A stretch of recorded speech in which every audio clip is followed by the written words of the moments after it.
नमस्कार विद्यार्थियों। आज हम लेसन नंबर 10 जो है उसका अध्ययन करने जा रहे हैं। बोर्ड एग्ज़ाम में इस लेसन से 2 नंबर के छोटे क्वेश्चंस के रूप में क्वेश्चन आते हैं। लेसन नंबर 10 और लेसन नंबर 11 जो है एक ही ग्रुप में दिए गए हैं, तो इन दोनों लेसनों से 2 क्वेश्चन आते हैं 2-2 नंबर के। तो 10वें लेसन में 2 नंबर का क्वेश्चन ही आएगा बोर्ड एग्ज़ाम में।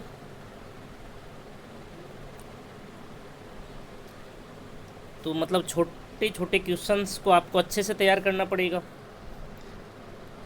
अब तक 3 जो बोर्ड एग्ज़ाम लगे हैं उनमें इस लेसन से कौन कौन से क्वेश्चंस आए हैं वो हम टॉपिक के साथ में उनका जिक्र करते रहेंगे वीडियो के अंदर। प्रारंभ में हम कौन कौन से क्वेश्चंस आए हुए हैं उनका जिक्र नहीं करेंगे। टॉपिक के साथ में जहाँ पे यथास्थान जहाँ पे जो क्वेश्चन आया हुआ होगा उसकी हम बात वीडियो में ही कर लेंगे। विश्व परिवहन एवं संचार।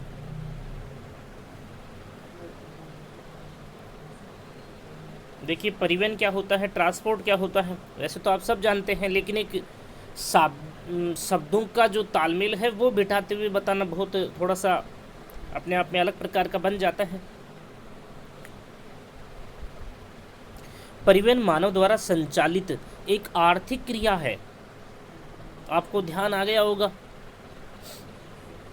मानव व्यवसाय, हमने 5 मानव व्यवसाय पढ़े हैं और परिवहन जो है वो तृतीय व्यवसाय में आता है, तृतीयक व्यवसाय में आता है परिवहन। तो एक आर्थिक व्यवसाय के रूप में भी है ये, जिसे तृतीयक मानव व्यवसाय में शामिल किया जाता है, तृतीयक मानव व्यवसाय में शामिल किया जाता है। वर्तमान समय में परिवहन को आर्थिक विकास के सूचक के रूप में देखा जा सकता है। अर्थात इसका मतलब ये हुआ कि जिन क्षेत्रों में या जिन देशों में परिवहन उन्नत अवस्था में होता है वो देश उतने ही, वो क्षेत्र उतने ही विकसित माने जाते हैं।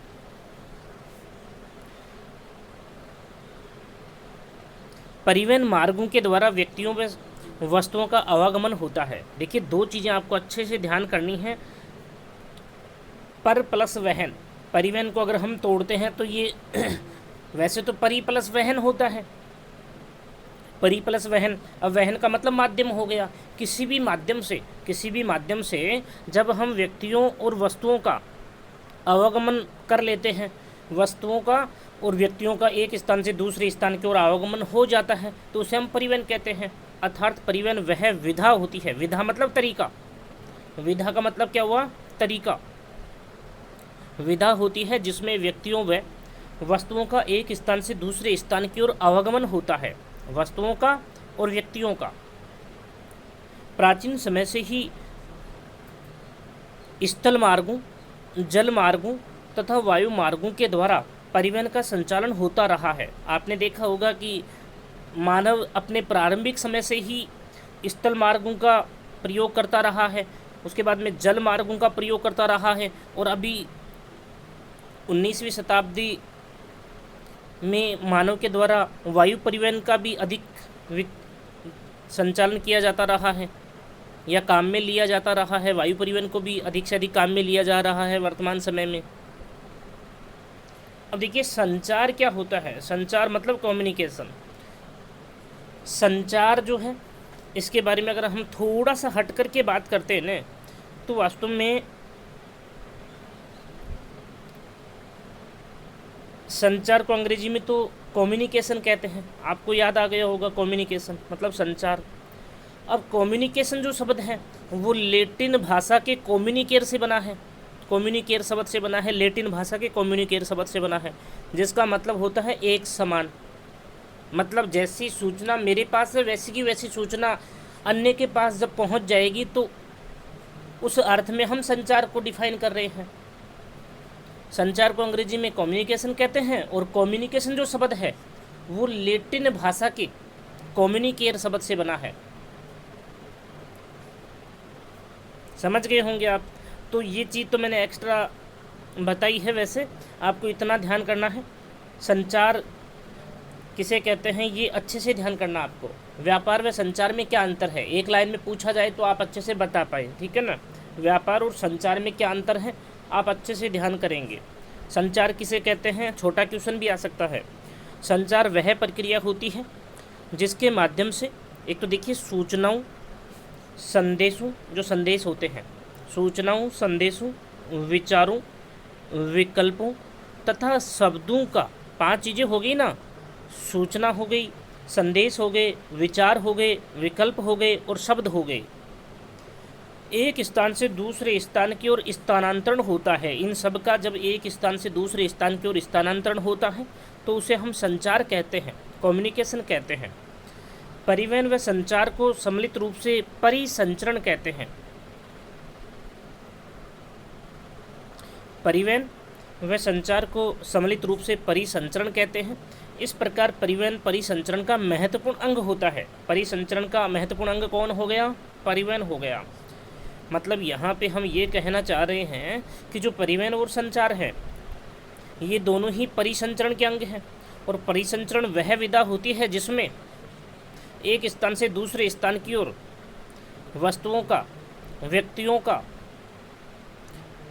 सूचनाओं का, संदेशों का, विचारों का, विकल्पों का तथा शब्दों का स्थानांतरण हो जाता है या आवागमन हो जाता है, उसे ही हम परिसंचरण कह रहे हैं। परिवहन जाल देखिए, ट्रांसपोर्ट नेट जो है, नेट का मतलब जाल जानते हो ना, जाल जो नेट होता है, जाल।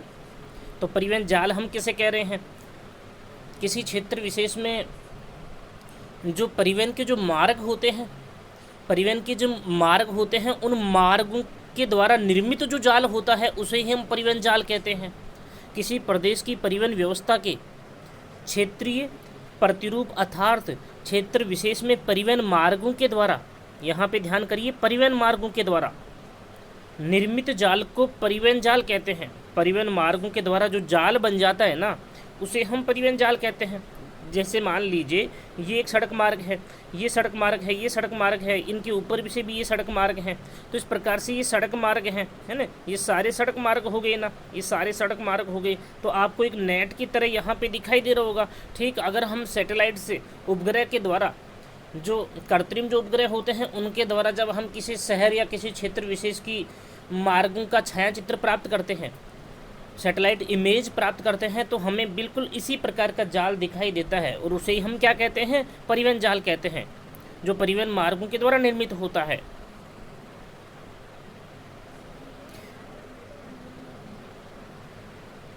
जिन देशों में परिवहन जाल सघनतम होता है, सघनतम मतलब घना होता है, अधिक पास पास में परिवहन मार्ग निर्मित होते हैं इस प्रकार से, तो उसे परिवहन का जो सघनतम जाल होता है उन देशों को आर्थिक रूप से संपन्न माना जाता है। मतलब जिन देशों में परिवहन मार्गों का सघनतम जाल होगा उन देशों को हम आर्थिक रूप से संपन्न देश मान लेते हैं। जैसे बेल्जियम, विश्व में सबसे ज़्यादा सघनतम जो जाल है, सड़क मार्ग जो है, वो बेल्जियम जो देश है, बेल्जियम देश आपके यूरोप महाद्वीप का देश है जिसमें सघनतम परिवहन का जाल बिछा हुआ है।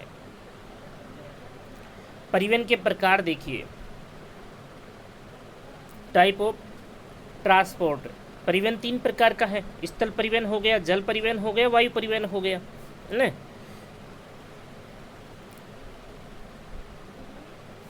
स्थल परिवहन में हम 3 चीज़ों को कंसीडर करते हैं,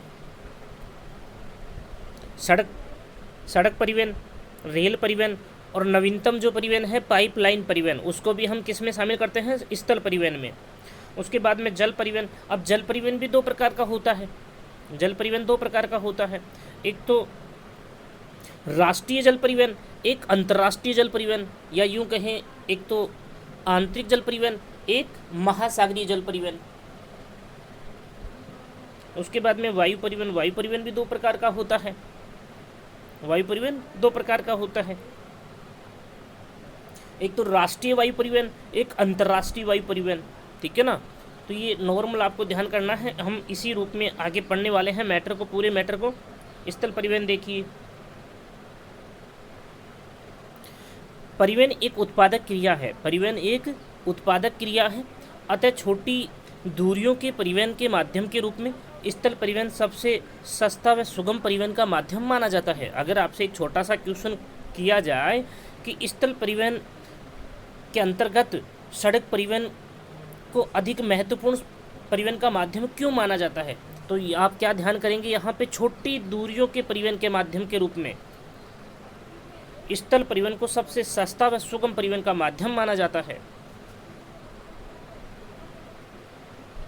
जिसके द्वारा व्यक्तियों व वस्तुओं को एक स्थान से दूसरे स्थान तक पहुंचाने के बदले में आय की प्राप्ति होती है। जब हम, आपने देखा होगा, जब आप किसी दूसरे के परिवहन के साधन का उपयोग करते हैं तो आपको उसके बदले में किराया देना पड़ता है ना, तो वही चीज़ हम बात कर रहे हैं कि आय की प्राप्ति होती है। जब इस प्रकार से हम किसी व्यक्ति को उसके गंतव्य तक पहुंचा देते हैं, उसकी वस्तु को कहीं पहुंचा देते हैं, है ना, तो आय की प्राप्ति होती है।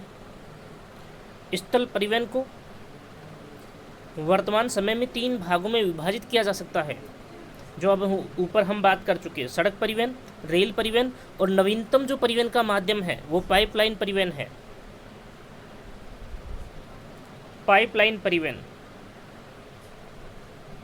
इस टॉपिक से, हालांकि इसका डिटेल से तो हम लास्ट में, इस लेसन के लास्ट में लेंगे इसका डिटेल, तो इस टॉपिक से अभी 2020 का जो बोर्ड एग्जाम का जो पेपर लगा है उसमें 4 विश्व की प्रमुख 4 पाइपलाइनों के नाम लिखिए, सिर्फ नाम लिखवाया जा रहा है। 2 नंबर का क्वेश्चन आया है, बहुत ही ईजी क्वेश्चन था जिसमें नाम ही लिखना था पाइपलाइनों का।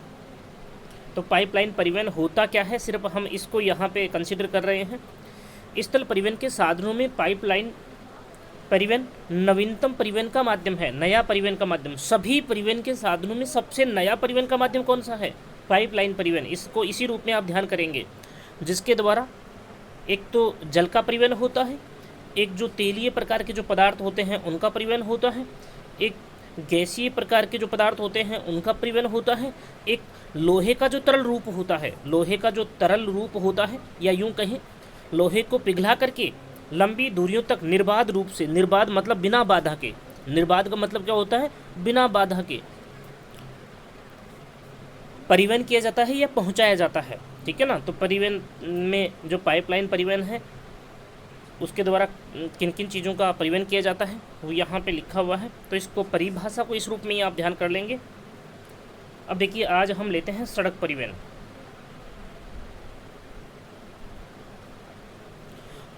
प्राचीन समय से ही परिवहन साधनों के रूप में सड़क परिवहन का महत्वपूर्ण स्थान रहा है। सड़क परिवहन मार्गों में नवीनतम साधनों के रूप में पाइपलाइनों, राजमार्गों तथा तार मार्गों आदि को रखा जाता है। यहाँ पे देखिए, हम ये कहना चाह रहे हैं कि सड़क परिवहन मार्ग जो हैं उनमें नवीनतम साधनों के रूप में और कौन कौन से साधन जुड़ गए हैं।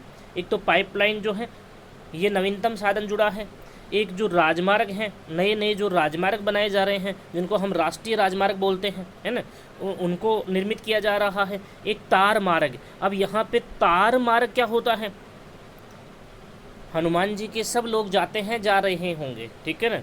तो आपने अभी 4-5 साल से आपने वहाँ पे देखा होगा कि सीढ़ियों का उपयोग न करके आप डायरेक्ट भी हनुमान जी की जो तार मार्ग है, जिसको हम रज्जू मार्ग कहते हैं, ज्योग्राफिकल लैंग्वेज में रज्जू मार्ग कहते हैं, रोप वे कहते हैं, रोप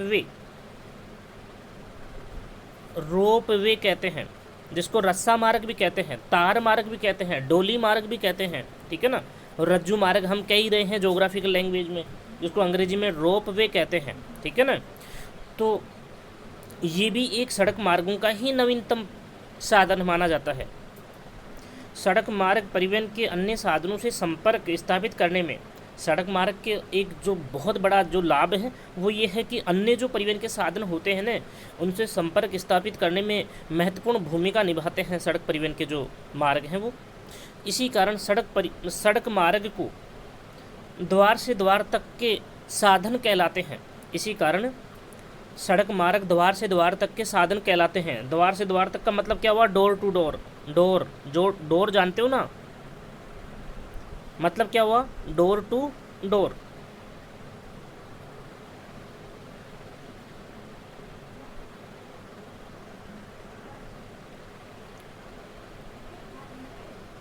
दरवाजे से दरवाजे तक की सुविधाएं कौन सा परिवहन का साधन उपलब्ध करवाता है? सड़क परिवहन।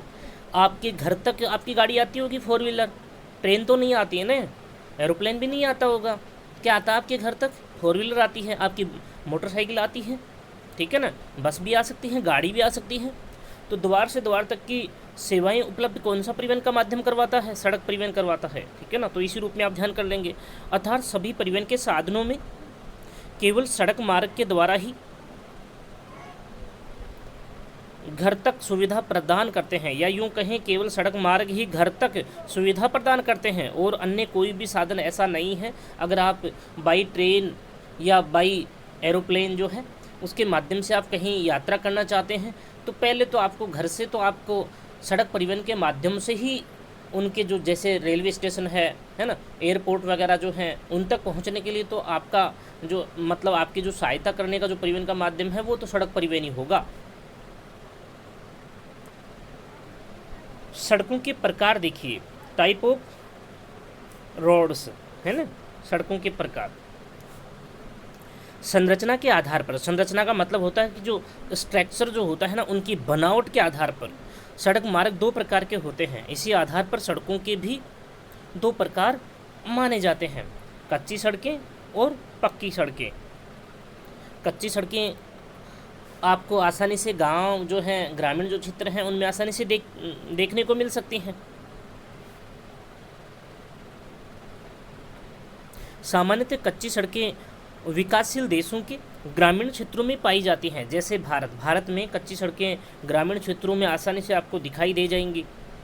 पक्की सड़कें देखिए, पक्की सड़कें विकासशील देशों के, विकासशील देश मतलब भारत जैसे देशों के नगरीय क्षेत्रों में तथा विकसित देशों में पाई जाती हैं। इन सड़कों का निर्माण कंकड़, पत्थर तथा डामर को, जिसको हम ज्योग्राफिकल लैंग्वेज में कोल तार कहते हैं, तो डामरीकृत सड़कें होती हैं हमारे भारत में। डामरीकृत सड़कें जब भी, जैसे अभी यूरोप महाद्वीप के ऐसे बहुत से जो देश हैं उनमें आजकल जो है प्लास्टिक का जो कचरा होता है उससे भी सड़कें बनाई जा रही हैं, वाटरप्रूफ सड़कें बनाई जा रही हैं जो जल से बिल्कुल भी ख़राब नहीं होती हैं, और भी विभिन्न प्रकार की जो तकनीक जो है सड़कों के निर्माण में काम में ली जा रही है। क्योंकि आप जानते हैं कि जो जैसे डामरीकृत जो सड़कें होती हैं, है ना, कंकड़ पत्थर और डामरीकृत जो सड़कें होती हैं, डामर से जो बनाई जाती हैं, वो सड़कें वर्षा काल में अधिकांश भागों में टूट जाती हैं, जिनके ऊपर लाखों रुपए सरकार के व्यर्थ हो जाते हैं। मतलब हर साल सरकार को ऐसी जो जहाँ पे जल का अधिक प्रभाव होता है उन क्षेत्रों में अधिक से अधिक सरकार को फिर से सड़कें बनानी पड़ती हैं। इससे करोड़ों रुपए सरकार के बर्बाद होते हैं हर साल में। अब देखिए एक नोट के रूप में यहाँ पे लिखा हुआ है, सड़कों की लंबाई की दृष्टि से पहला स्थान जो है वो अमेरिका का है, और दूसरा स्थान भारत का है, तीसरा स्थान चीन का है। क्रम से ये प्रथम, द्वितीय और तृतीय स्थान रखते हैं, ठीक है ना। तो आज के लिए इतना ही काफ़ी है। कल हम बात करेंगे, और जो 10वां लेसन जो है इसका जो PDF है वो 4 पार्ट में आएगा। एक पार्ट हम डाल चुके हैं, दूसरा पार्ट कल या परसों में हम डाल देंगे। लेकिन आपसे एक विनम्र रिक्वेस्ट जिसको मैं बोल रहा हूँ ये है कि आप लोग पहले वीडियो देखेंगे। जब आपको कोई पैराग्राफ समझ में नहीं है PDF के रूप में, तो आप पहले वीडियो देखेंगे। वीडियो में क्योंकि जो चीज़ें मतलब वहाँ पे पेन से अलग से कंसिडर की गई हैं, उनको किस रूप में आपको लिखना है, कैसे जोड़ना है ना, तो अपनी तरफ से दिमाग नहीं लगाएं। थोड़ा सा जो भी मतलब मैटर है वो आप पहले एक बार वीडियो देखें, उसके बाद में आप उसे करें, उस काम को कंप्लीट करें। तो इस प्रकार से थोड़ा सा आप धैर्य रखते हुए आप काम को कंप्लीट करेंगे, ठीक है ना। आगे की बात हम कल करेंगे।